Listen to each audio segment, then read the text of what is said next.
Hello guys, এই দেখুন আজকে একটা মাছের ঝালের রেসিপি নিয়ে চলে এসেছি। তো দেখুন কিভাবে আমি বানাবো আজকে মাছের ঝালটা, দেখলেই বুঝতে পারবেন। বন্ধুরা, মাছ ভাজা কমপ্লিট, দেখতেই পাচ্ছেন। আর এদিকে আমি আলু কেটে রেখেছি,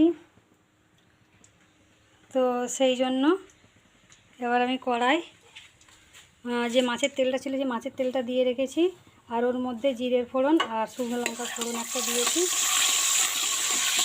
এবার আমি এর মধ্যে আলু দিয়ে দেবো। তো এবার আলুগুলো দিয়ে দিই আমি, আর এর সাথে টমেটো, পেঁয়াজ, কাঁচা লঙ্কা, কয়েকটা রসুনের টুকরো,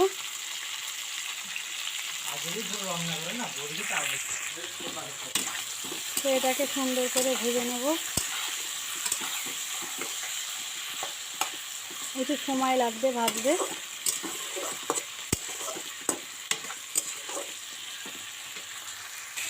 তো আমি ধনে পাতাটা তুলে দিচ্ছি, কারণ এখানে ধনে পাতা না খুব একটা আমাদের দেশের মতো নয়, খুব গন্ধ। তার জন্য ধনে পাতাটাকেও একটু ভেজে নিলে ভালো লাগে। আমাদের দেশে হলে কাঁচা ধনে পাতায় তরকারির ওপর ছড়িয়ে দিলে ঠিক হয়ে যায়, কিন্তু এখানে ধনে পাতা একটু ভেজে না দিলে খেতে ভালো লাগে না। তো গাইস, এই দেখুন পেঁয়াজটা ভাজা হয়ে গেছে, টমেটো ভাজা হয়ে গেছে, ধনে পাতা, কাঁচা লঙ্কা, আলু সব ভাজা হয়ে গেছে। এবার আমি এর মধ্যে রসুন আর আদার গ্রেট দিয়ে দিচ্ছি। এটা দিয়ে এবার আমি এর মধ্যে লঙ্কার গুঁড়ো, হলুদের গুঁড়ো দিয়ে দিলাম। এবার আমি পরিমাণ মতো নুন দিয়ে দেবো। পরিমাণ মতো নুন দিলাম, যদি নুন প্রয়োজন হয় আরও দেবো, কারণ এই নুনটা একটু টক হয়। তো এটা ততক্ষণ কষাবো, তারপর জল রেডি করব।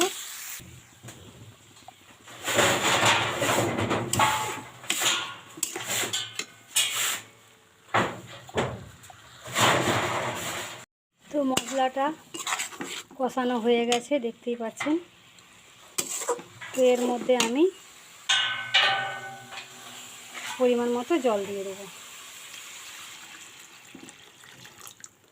তো এটা ফুটে গেলে আমি মাছগুলো তুলে দেবো।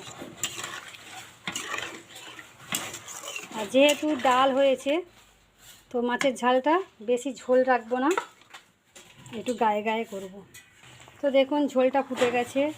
আমি দুটো এলাচ ঠুকে নিয়েছি এটা দেওয়ার জন্য, কারণ সমুদ্রের মাছ তো একটু এলাচ দিলে গন্ধটা চলে যাবে। তো আর একটু পরে আমি মাছ দেব, এখন মাছ দেব না, একটু ফুটে আলুটা সেদ্ধ হয়ে যাক, তখন মাছটা তুলে দেবো। তো বন্ধুরা, আলুটা অনেকটাই সেদ্ধ হয়ে এসছে, দেখতেই পাচ্ছেন। আর এর মধ্যে যতটা জল ছিল তার থেকে অনেকটা কমে গেছে। এবার আমি মাছগুলোকে তুলে দেবো।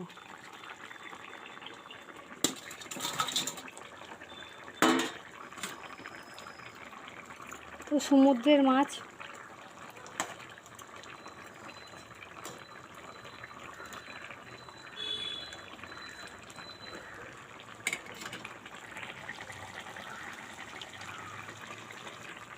তো আরও খানিকক্ষণ আমি রাখবো এর মধ্যে, তারপর নামিয়ে নেব। তো দেখুন মাছের ঝাল কিন্তু রেডি হয়ে গেছে। আমি একটা থালাতে নামিয়ে নেব।